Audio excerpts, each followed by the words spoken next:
ini Hatim al-Asam ini suatu waktu dia itu ingin melaksanakan ibadah haji. Ketika dia ingin melaksanakan ibadah haji, maka istri dan anak-anaknya kemudian bermusyawarah, gimana nih mas ayah kita mau meninggalkan kita. Nah, haji dulu sama haji sekarang beda. Haji dulu itu bisa mengambil waktu sampai 3 bulan, 4 bulan, 5 bulan. Masalahnya orang-orang dahulu itu ya seperti Hatim al-Asam itu nggak ada rekening di bank ya atau simpanan dan sebagainya, itu nggak ada. Yang ada itu tawakal pada Allah. Nah sehingga kemudian bermusyawarahlah mereka terkait dengan permintaan dan permohonan daripada Sayyidina Hatim al-Asam untuk dia melaksanakan ibadah haji. Maka kemudian mereka mengatakan, jangan, nanti bagaimana rezeki kita, makan dari mana dan sebagainya gitu. Kita kan belum bisa cari uang sendiri. Nah, tapi subhanallah ada satu anak perempuan dan dia bukan yang paling besar dan juga bukan yang paling kecil, tapi tengah-tengah. Nah, disinilah kita itu harus meyakini anugerah Allah ya. Anugerah Allah itu terkait dengan ketentuannya dan kehendaknya, tidak terkait dengan usaha dan upaya kita. Tapi kita wajib berusaha dan upaya untuk kita mensejajarkan diri, memposisikan diri kepada yang berhak untuk mendapatkan ketentuan dan anugerah tersebut. Ini subhanallah anak perempuan yang kecil ini dia mata begini, ibu saudaraku biarkan dia itu pergi, karena ayah kita ini kan bukan Razzaq, ayah kita itu kan bukan pemberi rezeki, ayah kita itu kan juga cuma sebagai pemakan rezeki. Kalau yang pergi itu cuma pemakan rezeki, selama yang berikan rezeki itu masih ada, kenapa kita itu sampai bingung dan takut? Coba lihat bagaimana tawakalnya seorang anak perempuan. Rasa takutnya anak perempuan ini kan luar biasa. Dia katakan, biarkan dia pergi, karena sebenarnya ayah kita itu kan juga cuma sebagai pemberi rezeki, bukan sebagai pemakan rezeki, bukan sebagai pemberi rezeki. Zat yang memberikan rezeki masih ada bersama kita, tidak akan pergi kemana-mana. Kalau begitu kenapa kita khawatir, kenapa kita takut? Maka kemudian diizinkan. Setelah diizinkan, pergi Sayyidina Hatim ayahnya.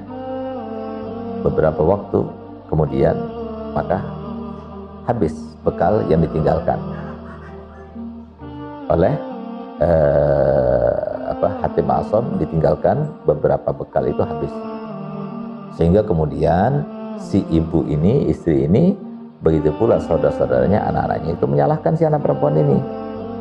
Dan dia mengatakan, kamu sih mengizinkan ayah kita itu pergi. Saat itulah kemudian itu menyendiri dan dia berkata, ya Rabb, la takhjilni baina. Jangan kau bikin malu aku di antara mereka. Didengar oleh Allah Ta'ala. Sehingga apa yang terjadi? Yang terjadi adalah datang raja pada waktu itu. Raja itu datang kemudian dan dia kehabisan air. Maka dia meminta kepada orang-orang yang ada di situ. Ternyata dia itu berada di depan rumahnya Sayyidina Hatim al-Asam. Maka dia minta diberikan air yang ada di situ. Ketika dia minum oleh raja itu, maka dia itu merasa dingin, merasa nikmat minum air itu. Maka dia katakan, ini rumahnya siapa? Rumahnya Hatim al-Asam. Siapa nggak kenal Hatim al-Asam, orang alim dan sebagainya.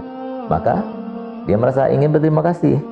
Maka kemudian dia berikan uang ya, jadi satu ya, seperti apa, kayak dompet gitu, tempatnya uang gitu ya, isinya itu uang emas, berikan kepada keluarganya Hatim al-Asam. Dan siapapun di antara kalian yang cinta padaku, yang mau mengikuti aku, lakukan seperti aku lakukan. Maka subhanallah, banyak di antara prajurit-prajuritnya, tentaranya, menteri-menterinya, bawahannya itu juga memberikan seperti yang dia berikan, sehingga terkumpul uang ini. Gembiralah mereka. Di saat mereka bergembira, si anak perempuan ini malah menangis.